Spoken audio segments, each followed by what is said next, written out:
Noches, Buenas licenciada. noches, ¿qué tal están? Buenas noches, licenciada. Buenas noches, licenciada. Azucena, Héctor Alfonso, buenas noches. ¿Cómo están? Bienvenidos. Estaba revisando cada Gracias, una Lita. de las personas que van ingresando, pues hay que tomar algunas medidas, ¿verdad? Yo no sé por qué año con año la sección B siempre hay problemas. Les cuento que el año pasado, por ejemplo,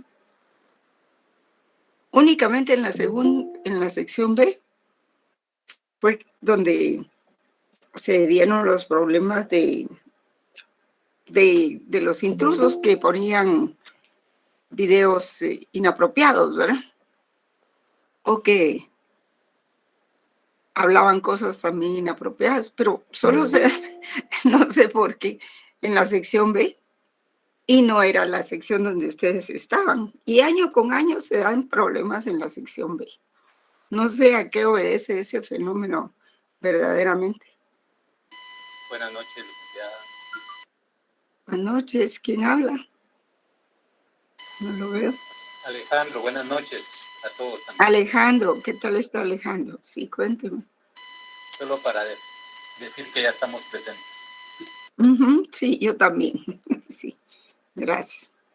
Sí, mejor dejé hasta las 7:10 porque de esa manera ingresa la mayor parte de alumnos. Bueno, vamos a hablar hoy de lo que son los derechos humanos. Ayer hablamos de lo que era el neoconstitucionalismo. Bueno, no ayer, ¿verdad? Creo que con ustedes hablamos, ¿cuándo fue que recibieron clase? El jueves, ¿verdad? Y hablamos del neoconstitucionalismo, que tiene como contenido la observancia de los derechos humanos. O sea que el neoconstitucionalismo es el vehículo, es el continente y los derechos humanos es el contenido. Hay que verlos así desde esa perspectiva. Y vamos a trabajar un poco la fundamentación de los derechos humanos.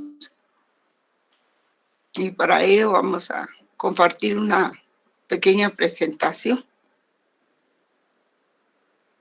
para que puedan llevar la lectura, ¿verdad?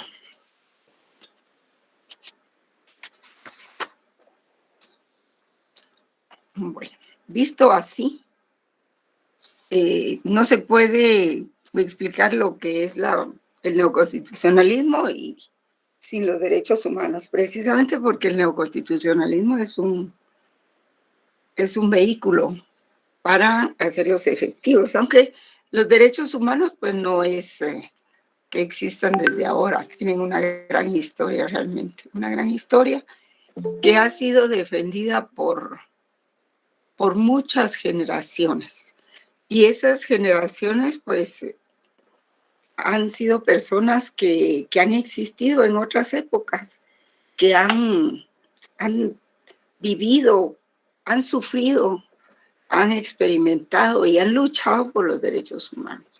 Así como nosotros luchamos por los derechos humanos ahora, por las libertades, por tanta cosa, pues esto será para las futuras generaciones, para nuestros hijos, bueno, tal vez no nuestros hijos, que ya están grandes, nuestros nietos, ¿verdad?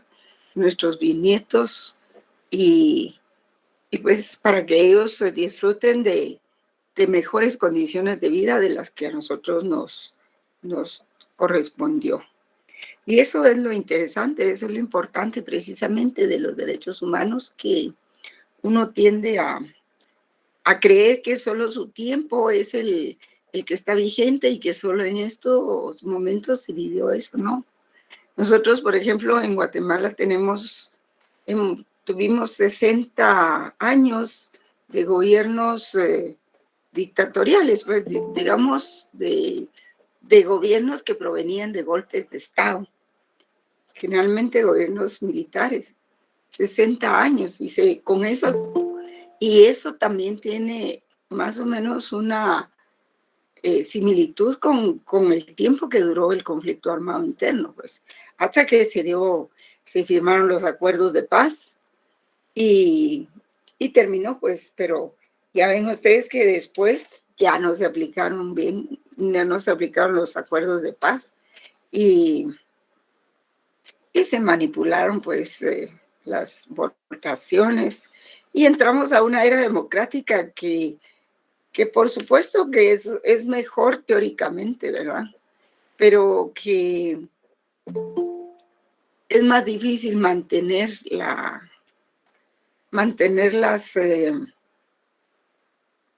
¿qué le pudiera decir yo? Mantener las condiciones de los derechos fundamentales vigentes en esta época, porque se empieza a tergiversar y a perder el Estado de Derecho. Bien.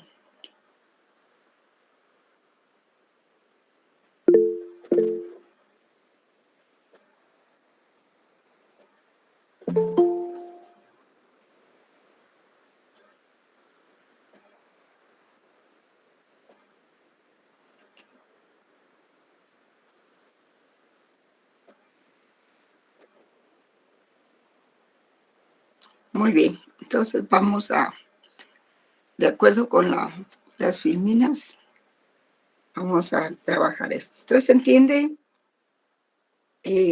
Para estudiar los derechos humanos, pues hay que tener en cuenta ciertas características, ahí están en la filmina, ¿verdad? La dignidad humana, su carácter histórico, el concepto formal a nivel universal, que es la dignidad, y la naturaleza valorativa de los derechos humanos. Pues se entiende aquí por fundamento de los derechos humanos la realidad o realidades de carácter social e intersubjetivo que proporcionan a los derechos humanos la consistencia necesaria para que puedan ser reconocidos, respetados y promovidos en su conjunto, de forma indivisible o interdependiente, y que puedan proyectarse hacia un desarrollo siempre abierto y perfectible. Esa realidad no es otra que el valor social fundamental de la dignidad de la persona humana. El fundamento de los derechos humanos pues tiene algunas características. Es un fundamento estable y permanente, ¿verdad? O estable o permanente, que son sinónimos. El fundamento de los derechos humanos pues es el centro de gravedad o referencia que da sentido, dignidad y permanencia a los mismos. Tiene carácter histórico, de tal manera que va tomando significado y sentido según las distintas épocas o culturas que lo materializan. Puede decirse que formalmente es estable, pero materialmente variable. O dicho de otra manera, tiene un fundamento de estructura estable, pero de contenido variable. ¿Por qué se dice eso? Pues porque los derechos humanos siempre se han enfocado en defender la dignidad de la persona, en respetar la dignidad de la persona. Y eso es parte de su fundamento, pues es la estructura. Y lo que pasa es de que no es lo mismo el contenido de los derechos humanos en la etapa medieval, por ejemplo, o en el feudalismo, o en la esclavitud, que en el sistema capitalista. Por eso es que históricamente se mantiene la estructura de contenido variable, contenido estable, pero de contenido variable. Porque cambian las épocas y cambian los hechos, sobre todo el fenómeno del derecho, cuando ya es aplicado cuando el derecho es aplicado y se realiza esa dinámica social como fenómeno. Entonces, tenemos que también tiene un carácter histórico, existe en consecuencia un concepto formal universalmente aceptado acerca del fundamento de los derechos humanos, que es la dignidad de la persona humana. Pero su significado y contenido varía de unas culturas a otras y de unas épocas a otras. Es un concepto que, por supuesto, se va enriqueciendo históricamente, ¿verdad? Cada vez hay más, en el catálogo de derechos humanos, cada vez hay más, Por ejemplo, en la época, aún en épocas recientes, ¿verdad? En la modernidad, no se conocía los derechos de los grupos más vulnerables o más débiles, como es el de la familia, la mujer, los niños y los ancianos.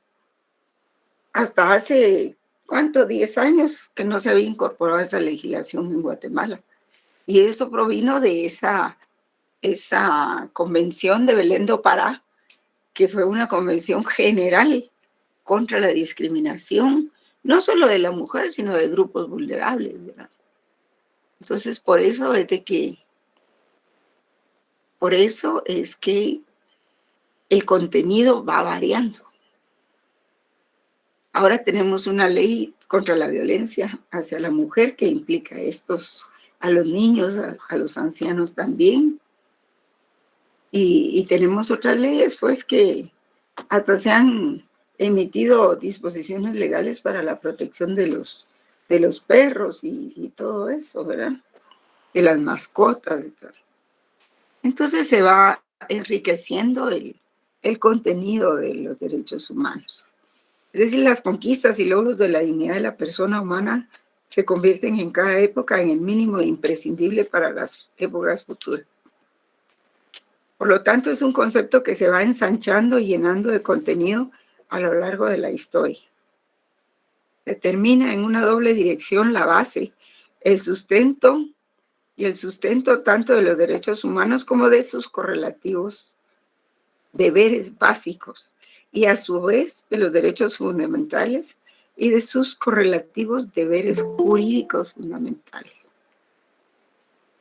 El fundamento de los derechos humanos pues tiene naturaleza valorativa. Es un valor social fundamental que está en estrecha relación con un doble plano de lo social. Con las necesidades básicas, por un lado, que constituyen el objeto de los derechos humanos, y por el otro lado, con los demás valores sociales fundamentales, como la justicia, la igualdad, la paz, la vida, etc. Me pasó aquí. Ay, bueno, creo que oprimí una tecla que no debí.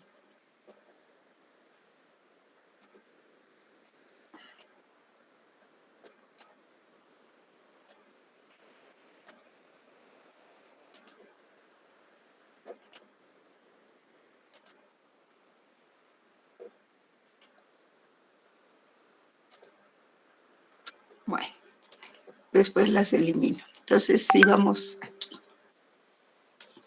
Entonces, para el mejor estudio de los derechos humanos, un estudio jurídico, filosófico, pues podríamos hablar que existen diferentes puntos de vista de estudiar la fundamentación ético-jurídica o filosófica, pero no es que se haga en una forma o en otra, sino que todos estos tipos de fundamentación va uno a la par del otro y así, están en serie.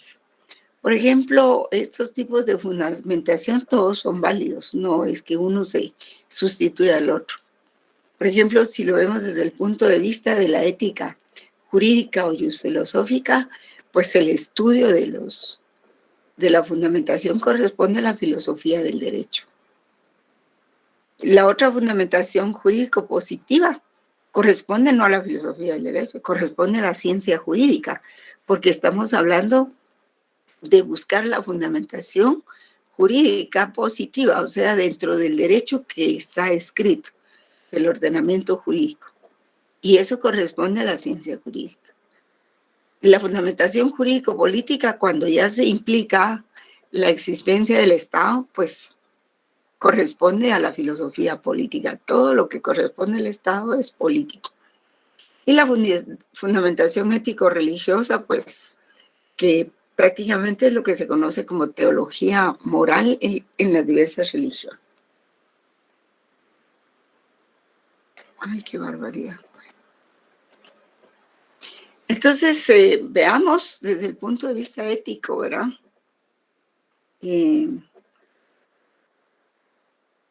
la fundamentación ético-jurídica o jus filosófica. Dentro de esta fundamentación de los derechos humanos puede establecerse una doble vía, que podríamos decir que determina dos líneas de respuesta completamente opuestas y que, por así decirlo, atraviesan o recorren toda la historia del pensamiento filosófico jurídico. Esa doble vía corresponde a dos grandes corrientes de pensamiento. Por eso es que es muy importante esta primera parte. En primer lugar, corresponde a la teoría, la corriente jus naturalista.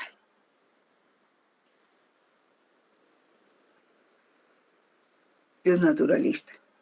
Se recuerdan del derecho natural, ¿verdad? La corriente jus naturalista encierra en su seno la existencia de una gran cantidad de escuelas. La escuela tomista, que era de Santo Tomás de Aquino, ¿verdad?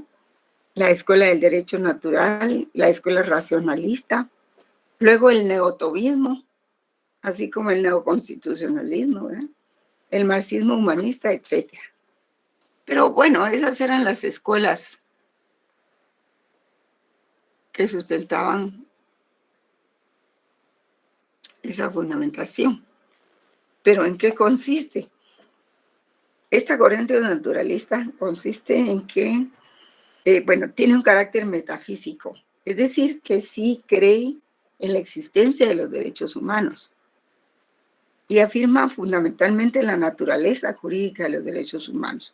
Para esta corriente de pensamiento, el fundamento del derecho positivo y, consiguientemente, de los derechos fundamentales se encuentra en los derechos humanos, en cuanto que derechos que corresponden per se a la naturaleza humana. De ahí que ese fundamento se encuentre en la naturaleza humana respecto de los demás seres, encontrando su especial dignidad, tomando en cuenta su especial dignidad. Pero dado que por dignidad se entiende la condición por la que se merece algo, pues para evitar caer en una definición circular, el justnaturalismo afirma que aquello por lo que el hombre se hace merecedor, que la dignidad humana es aquello por lo que el hombre se hace merecedor de todos esos derechos, como la libertad, que supone racionalidad, la posibilidad de autodominio, la comunicación, el amor y la solidaridad. Eso es lo que considera la corriente justnaturalista. Ahora, la corriente justpositivista encierra, al igual que la corriente justnaturalista, gran cantidad de escuelas. Por ejemplo, el normativismo legalista, etc. Y el positivismo es de signo antimetafísico, o sea, no creen en la existencia de los derechos humanos como tales. Y afirma fundamentalmente el carácter no jurídico. O sea, lo que hace el derecho positivo es que dice que los derechos humanos no tienen un carácter jurídico, ¿verdad? Afirma fundamentalmente el carácter no jurídico de los derechos humanos. Para esta corriente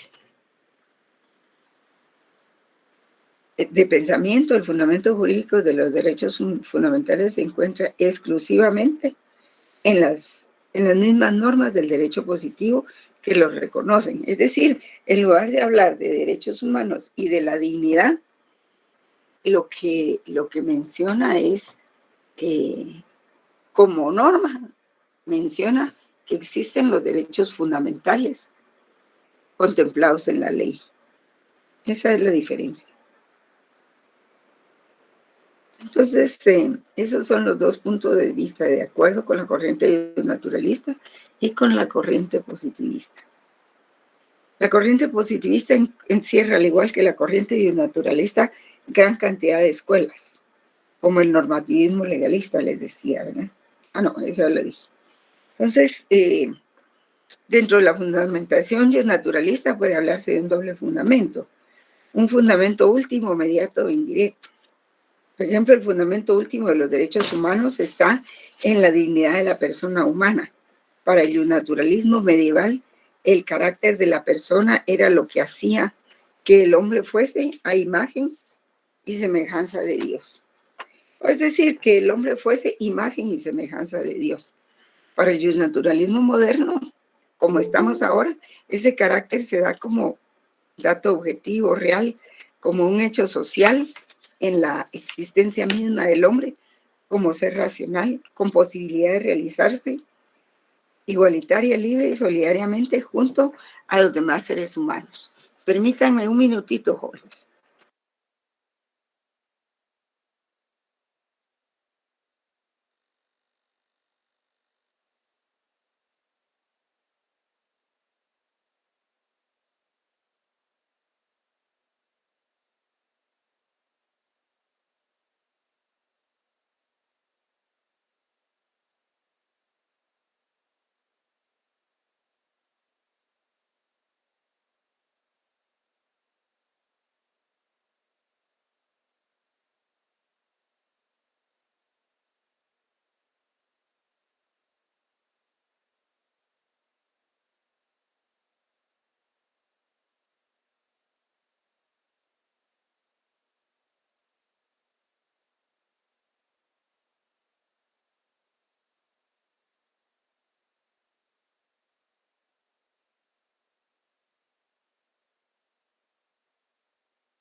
Seguimos, continuamos. Es que hay muchos zancudos. Entonces,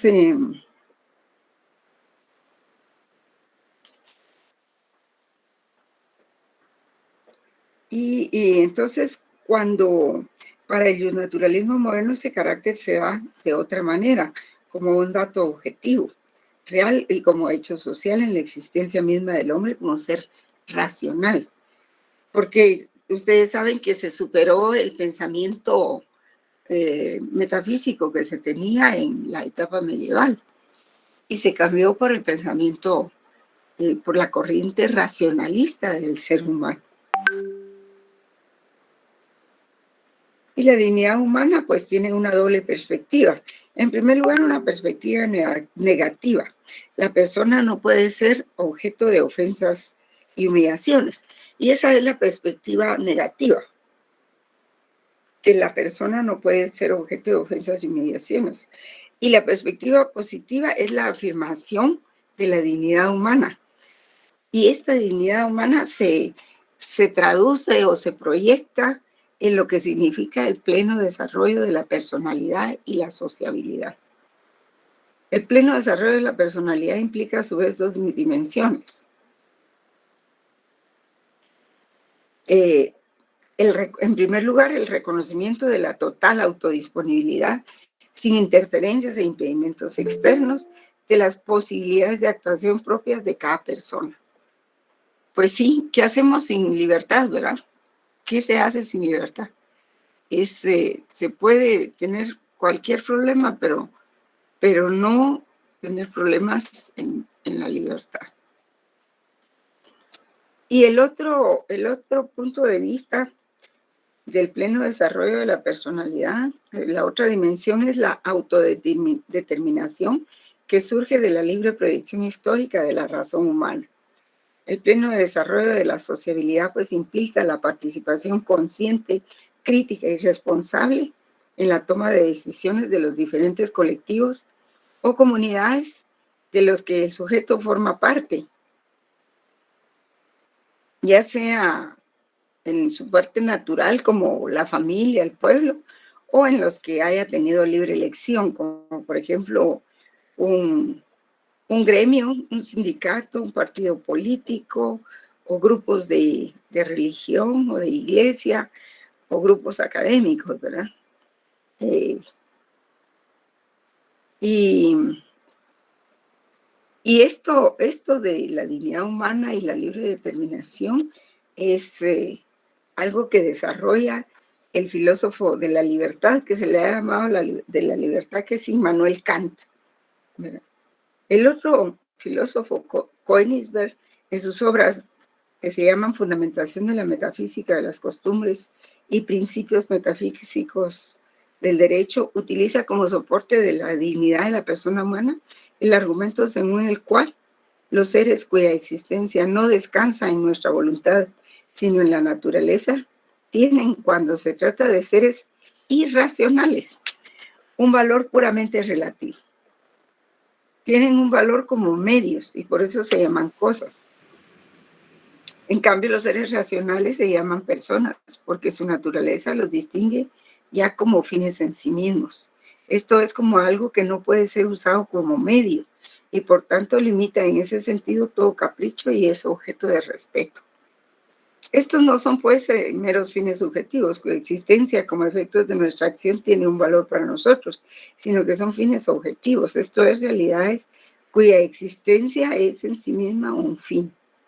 Porque el ser humano nunca puede ser tomado como un medio para, no puede ser, no en los estados de derecho, porque ahí es donde incide la dimensión política que vamos a ver más adelante de algunos estados, sino que el ser humano es un fin en sí mismo, es un proyecto de vida.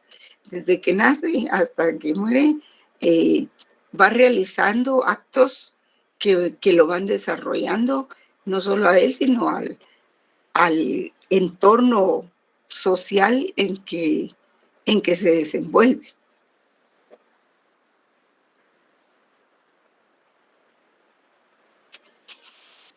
En el siglo XX, pues buena parte del pensamiento neokantiano y de inspiración kantiana se expresa en la misma dirección y se dice que persona es aquello que se determina por sí mismo frente a la cosa, a la naturaleza que no puede determinarse por sí misma. Los derechos humanos, en cuanto que son derechos de autodisposición, implican la prohibición de que se haga al hombre objeto de la disposición de otros. Prohíbe que se le inserte en una relación medio-fin, completamente ajena a su autoconformación.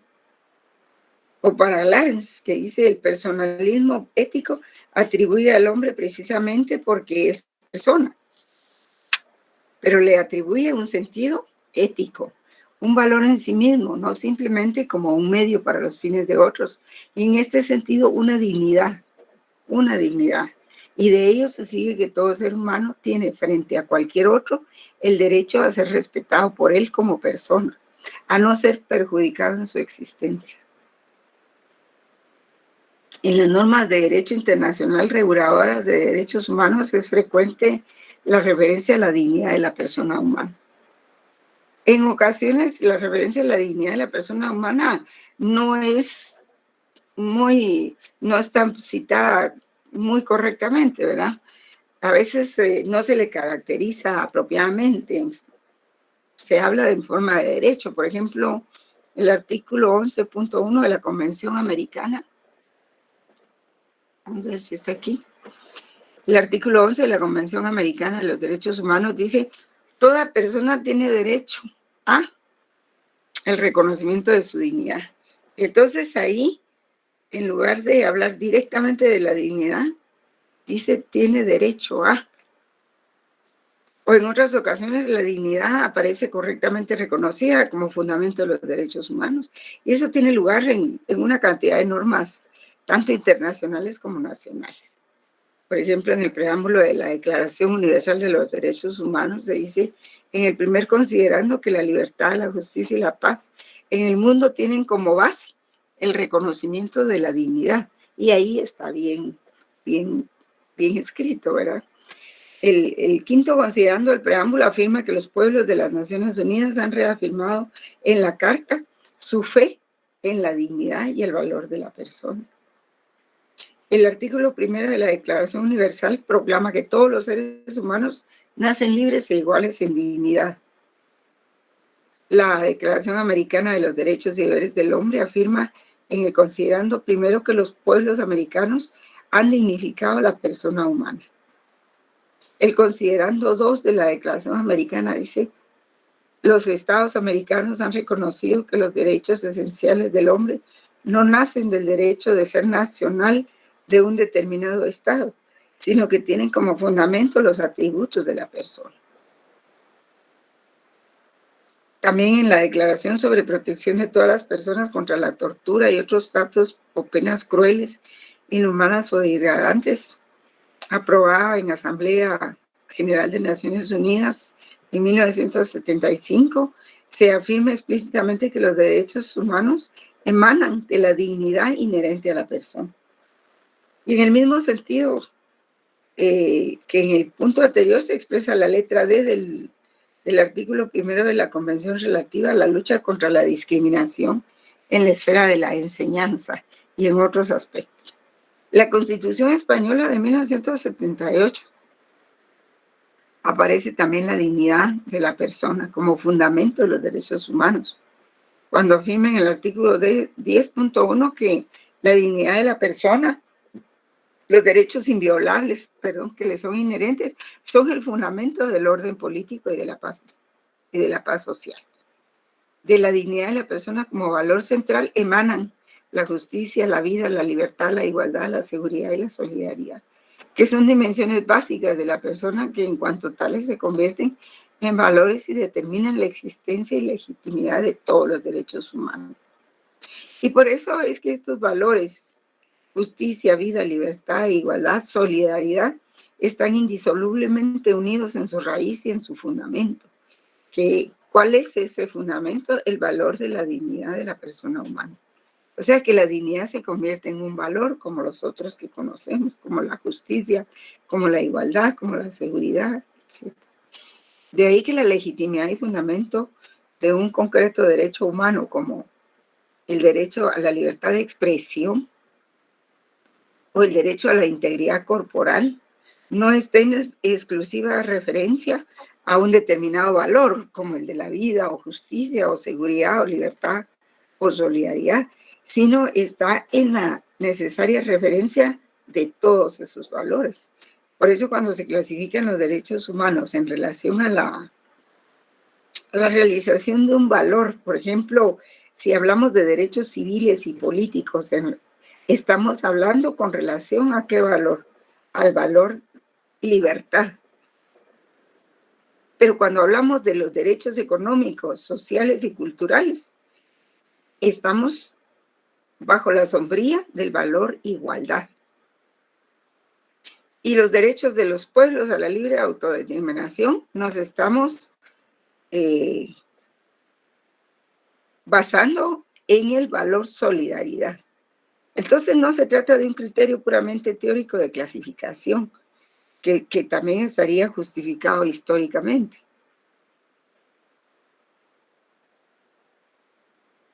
Que también se ha realizado, que también estaría justificado, ¿verdad?, por la interpretación ideológica en el transcurso de la historia de los derechos humanos. Porque se ha pasado de una corriente liberal individualista, socialista, hasta la tendencia actual que supera ambas corrientes. El reconocimiento de la antropología filosófica dice que pues la perspectiva biológica común a la de otros animales y las plantas, existe una dimensión específica de la vida humana que recibió el calificativo de racional, social, histórico, espiritual, etc. Y en ella radican los demás valores, los que ya mencionamos, libertad, solidaridad, etc. Es decir, mientras los demás seres vivientes a lo sumo llegan a un determinado nivel de conciencia, el ser humano es capaz de autoconciencia, autoposesión, autodominio, y puede tener acceso a los demás valores citados, como la seguridad, la igualdad, la libertad y solidaridad. Valores que, en cuanto inspiran acciones concretas, dignifican a quienes pretenden alcanzarlos. Y desde esa perspectiva integral, el valor vida inspira o está presente en las 3 generaciones de derechos humanos. Sí, por ejemplo, en la primera generación, ¿verdad?, está basada en el valor vida, porque hace posible el ejercicio de la libertad en sus diferentes manifestaciones, y no puede ser cercenada sin que se deje de producir injusticia. En la segunda generación de derechos humanos es función de ella lo social, lo económico y lo cultural, donde cobra su verdadera dimensión. Y las garantías y los derechos humanos o sociales pues son la familia, la vivienda, la educación, la cultura, en fin, En la tercera generación, pues subyace en el derecho de los pueblos al desarrollo, el derecho a la paz y sobre todo a un medio ambiente sano, al valor libertad, que es quizá el que más se ha insistido por parte de los filósofos, los poetas, los profetas y los políticos, Jorge. Al fundamento inmediato también se refieren todas esas declaraciones internacionales que leímos, también la Declaración de Derechos Humanos, que dice que toda persona tiene derecho a gozar de los derechos civiles y fundamentales. El Pacto de Derechos Civiles y Políticos establece que todo ser humano tiene derecho en todas partes al reconocimiento de su personalidad jurídica. Porque ustedes saben que hay un pacto sobre derechos civiles y políticos, pero hay un segundo pacto que se refiere a los derechos económicos y sociales. El primero es más individual, se refiere más a los derechos individuales, y el segundo más a derechos sociales.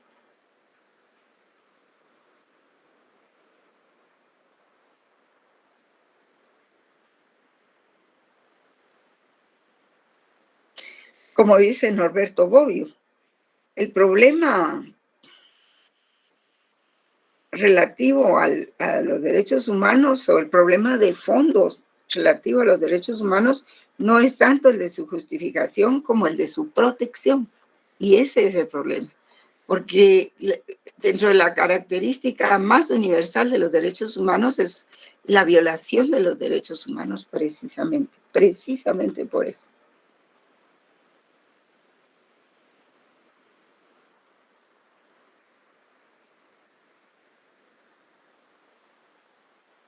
Es decir, se reconocen, pero no se protegen. Puede decirse que no existe una verdadera protección de aquellos si previamente no se afirma la exigencia de asignar al hombre aquellas garantías que por su naturaleza le corresponden. Así, por ejemplo, en el artículo 2, se afirma en el artículo 2 de la Declaración sobre la protección de todas las personas contra la tortura y otros tratos o penas crueles, inhumanas o degradantes, aprobada en la Asamblea General de Naciones Unidas en la sesión del 9 de diciembre de 1975, se estableció que todo acto de tortura, trato cruel o pena degradante, inhumano o degradante, constituye una ofensa a la dignidad humana y será condenado como violación de los propósitos de la Carta de Naciones Unidas y de los derechos humanos y libertades fundamentales proclamados en la Declaración Universal de Derechos Humanos. Y precisamente de este artículo y de esta declaración es que surgen las leyes nacionales. Por ejemplo, en nuestra Constitución, ya en el año 1985, pues se crean la Constitución y las leyes constitucionales. Por ejemplo, la ley de exhibición personal, o sea, lo que se le llama, ¿cómo se llama? La ley de el habeas corpus. Porque esta declaración se emite en 1975 y cuando ya se emite nuestra Constitución ya está vigente la corriente del neoconstitucionalismo. Y eso implica de que las constituciones, de que digamos estos derechos no solo deben estar en declaraciones internacionales, sino que tienen que estar en las mismas constituciones de cada país. Y la nuestra se emite en 1985. Y entonces los estados de esas proclamaciones y declaraciones tienen que elaborar sus propias leyes. Y es lo que pasa en Guatemala con la ley de exhibición personal, amparo y de constitucionalidad. Existe, pues, en consecuencia, una esencial unión entre el problema del fundamento de los derechos humanos y el problema de las garantías de los derechos humanos. Y en medio de los debates acerca del fundamento de los derechos humanos está en juego nada menos que la libertad humana y sus garantías. Es que a eso vamos. El ser humano sin libertad no puede hacer nada. Es casi como no tener salud, ¿verdad? Podría tenerse mucho dinero, pero si no hay salud, no hay manera o no hay tecnología para salvarlo, no hay manera de hacer algo. Entonces, eso es la libertad. Aunque haya carencias y todo eso, pero con libertad. La libertad es un valor. inapreciable, ¿verdad? Bueno, es un valor y los valores no tienen precio. Nada menos la libertad humana y sus garantías. Entonces, la dimensión práctica o de garantía del fundamento de los derechos humanos se hace especialmente notoria en la especificación jurídico-política del mismo. O sea, vamos al Estado, ¿verdad? La dignidad humana de la persona humana aparece como fin esencial de los estados organizados en forma de Estado de Derecho. Esto es muy importante, jóvenes. En los estados de derecho es donde puede realizarse realmente.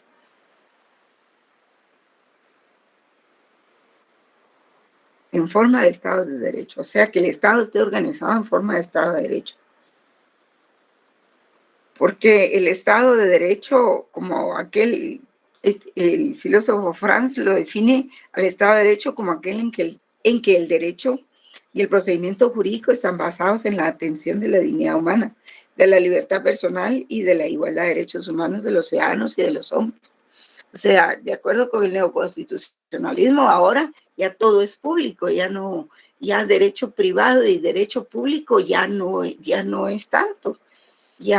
Todo es derecho público. Por ejemplo, se habla del derecho de familia constitucional, del derecho civil constitucional, del derecho mercantil constitucional, del derecho laboral constitucional, del derecho penal constitucional. Ya nada le está vedado al neoconstitucionalismo.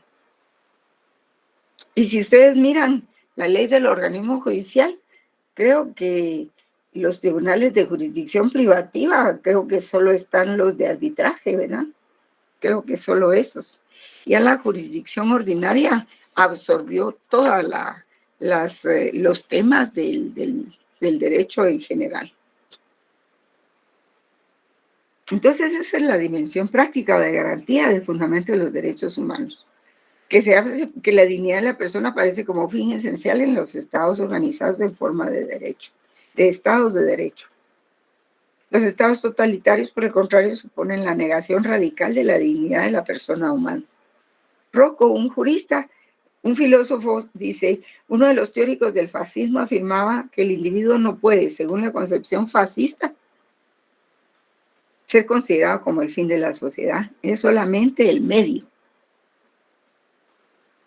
Toda la vida de la sociedad consiste en hacer del individuo el instrumento de sus fines sociales, de donde se extrae esta consecuencia, que para el fascismo el problema fundamental no es el de los derechos del individuo o de las clases, sino solamente el problema del derecho del Estado. Y eso es lo más importante en los países fascistas y nazistas, cuando existió eso, que el problema es el derecho del Estado, no el Estado de Derecho, del cual se hace depender el deber del individuo. O sea, que el individuo es un medio para conseguir el derecho del Estado. Pero si se piensa en qué es lo que pasa en los estados democráticos, que si se piensa en el ser humano, la persona, como un fin en sí mismo y no como un medio, pues entonces es el Estado de Derecho, el Estado democrático. La doctrina de seguridad de amplia difusión en América Latina, África y Asia hacen un mal uso del término seguridad, pues su modelo político totalitario y fascista se convierte en la negación misma de este valor de los ya mencionados. Pues sí, porque han habido países totalitarios como Cuba, ¿verdad? Pues Argentina un poco, pero no porque fuera socialista, sino porque había una dictadura militar terrible, ¿verdad? En Chile también, no solo ahí. Y ahora, ¿qué pasa en otros países, verdad? Entonces, la doctrina de seguridad nacional de amplia difusión en América Latina, África y Asia hace mal uso del término seguridad, pues su modelo político totalitario y fascista se convierte en la negación misma de este valor y de los ya mencionados. Téngase presente que el terrorismo de Estado que logran imponer incluye la práctica de desapariciones forzadas, torturas y ejecuciones sumarias. De modo sistemático son una negación simultánea de la solidaridad la igualdad y la vida y la justicia. Y eso es lo que pasa, por ejemplo, Guatemala, que no era un país totalitario, pero con unas dictaduras tremendas, y eso dio lugar a persecución política por alguien que protestaba contra el régimen, y hubo muchas desapariciones forzadas, torturas, en fin, todo eso que se dio durante el conflicto armado interno, ¿verdad? Que, por ejemplo, actualmente hay algunos procesos que se están sustentando contra los responsables de eso de ese proceso de la, ¿cómo se llama eso? Del diario militar, ¿verdad? Entonces una vez que se publicó, empezaron a deducir responsabilidades a los funcionarios que estaban de turno, ¿verdad? Que estaban gobernando en ese entonces. Y esos son juicios que se están ventilando en este momento. También hay de algunos casos especiales como el de 2Rs, que no está en ese diario, pero que fueron el plan de Sánchez, el asunto ese, la masacre de Sánchez, una cantidad digamos, de violencia que surgió durante esos 60 años y que todavía tiene impacto hasta ahora. Porque como para deducir responsabilidades en el campo del genocidio y en el campo penal, en desapariciones, violaciones, torturas, no prescriben esos delitos. Esos siempre están vigentes. Entonces, como en cuanto a la fundamentación jurídico-positiva, que es otro tipo de fundamentación, pues la fundamentación jurídico-positiva de los derechos humanos no puede estar sino en los valores y en los principios que derivan de ellos, que las constituciones reconocen, bien de forma explícita o bien de forma implícita. Como señala el profesor Pérez Luño, los valores constitucionales poseen una triple dimensión. En primer lugar, una dimensión fundamentadora en el plano estático del conjunto de disposiciones e instituciones constitucionales, así como del ordenamiento jurídico en su conjunto. Por ello, la doctrina germana los concibe como valores fundamentales y nuestra Constitución los concibe como valores superiores. Para acentuar su significación de núcleo básico de información y formador de todo un sistema jurídico político. Es bueno leer la Constitución en su preámbulo. Hay que leerla porque ahí, además de determinar qué tipo de Estado somos, pues ahí está la forma como se tratan estos valores. Lo malo es que a la Constitución le pasa lo mismo que los derechos humanos, ¿verdad? Que hay una infracción, un incumplimiento, pero tremendo. Y esa es la fundamentadora. La función orientadora en sentido dinámico, pues del orden jurídico-político, se da hacia unas metas o fines predeterminados que hacen ilegítima cualquier disposición que persiga fines distintos u obstaculice la consecución de aquellos enunciados en el sistema axiológico constitucional. Ustedes saben que actualmente se está discutiendo en el Congreso una ley de identificación personal, más o menos dice así, que dice que es una ley de lobby, y que hay que estar al tanto. Yo les sugiero que la vean.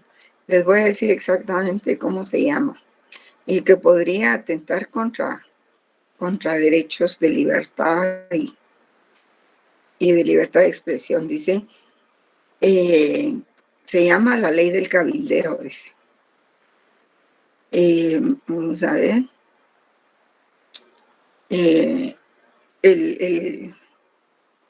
La iniciativa de la ley de cabildeo, pues, ha sido polémica, pero no se conoce mucho. Dice, la iniciativa fue presentada por el diputado José Alejandro de León Maldonado de la bancada Podemos, también aliados de Vamos. Contempla la creación de un registro de personas individuales y jurídicas para acceder a la discusión, planificación y monitoreo de los asuntos de la vida pública que son promovidos por por los tres organismos del Estado. En otros países como México, el cabildeo se define como una práctica para influir y orientar las decisiones de los actores políticos en el terreno legislativo, gubernamental y judicial, creando una figura denominada cabildero, la cual tendría la función de comunicar los intereses de determinados grupos. El proyecto en Guatemala tenía previsto conocerse en su tercera lectura. Sin embargo, se pidió que regresara a la comisión porque faltan análisis, ¿verdad? Entonces, esta ley busca que se aplique, ya no pude ver bien, pero es la ley, vamos a ver, se llama Ley del Cabildeo.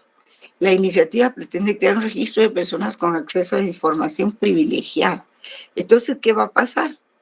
Que se va a limitar el derecho de petición contenido en el artículo 28 de la Constitución. ¿Por qué? Porque si se quiere hacer una petición al Estado o a cualquier otro grupo, hay que buscar un grupo de cabilderos para que ellos lo hagan en sí y no lo pueden hacer directamente. Pues eso es lo que se sabe. Por otra parte, Transparencia Internacional dice que esta ley 5877 y 5783 son las iniciativas ley de cabildeo. Se pretende regular el lobby o cabildeo ante funcionarios públicos. Ya no podía uno dirigirse, por ejemplo, si quiere una su exoneración, ya no se puede dirigir directamente al presidente, pues, según el artículo 28.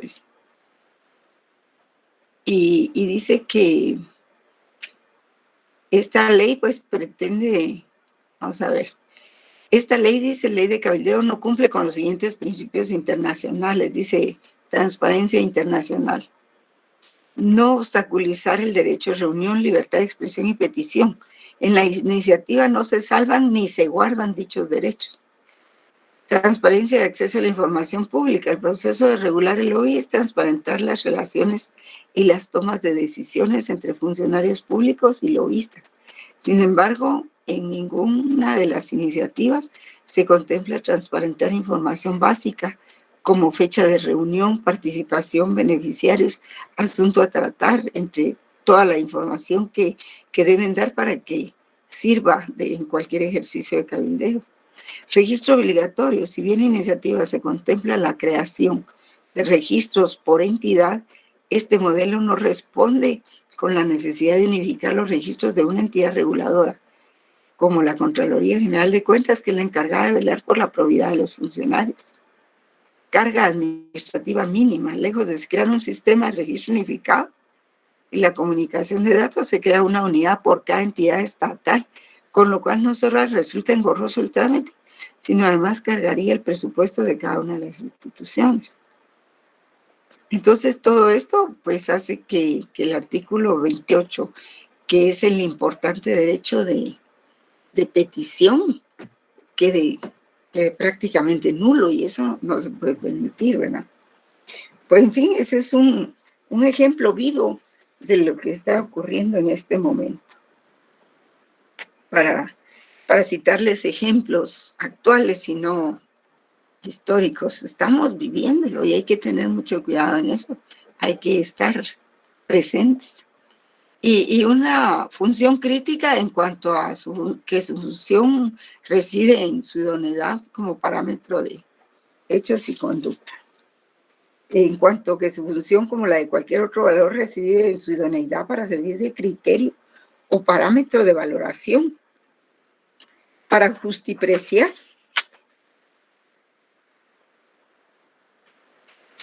O sea, para justipreciar hechos o conductas, de forma que es posible un control jurisdiccional de todas las restantes normas del ordenamiento en lo que puedan entrañar de valor o disvalor por su conformidad o infracción a los valores constitucionales. Aquí el problema de la legitimidad o fundamentación de los derechos humanos se reconvierte en el problema de la legitimidad legal o legalidad de los derechos fundamentales. Y ahí lo tenemos. El problema de la legitimidad o fundamentación de los derechos humanos se reconvierte en el problema de la legitimidad legal o legalidad de los derechos fundamentales, siendo el principio de legalidad pilar fundamental de las garantías internas institucionales de los derechos humanos. Lo importante es señalar ahora, en virtud de lo antes dicho, la conexión entre el fundamento inmediato o próximo de los derechos humanos y el fundamento jurídico positivo de los mismos. Entonces, entonces se crea esta fundamentación filosófica de los derechos humanos, dignidad y una base jurídico-política. Ya hemos visto antes cuando vimos la fundamentación filosófica de los derechos humanos que la idea de la dignidad de la persona humana en cuanto fundamento de los derechos está en la base de la estructura jurídica política del Estado de Derecho. Pues sí, porque es el Estado de Derecho el garante de que se cumplan los derechos humanos. Ahora bien, la cuestión que se plantea desde esta perspectiva es cómo fundamentar esa conexión existente entre dignidad y Estado de Derecho. La cuestión afecta a lo que se entiende como el criterio de legitimación, es decir, la fundamentación de la legitimidad del Estado democrático. Y tenemos entonces la fundamentación ético-religiosa.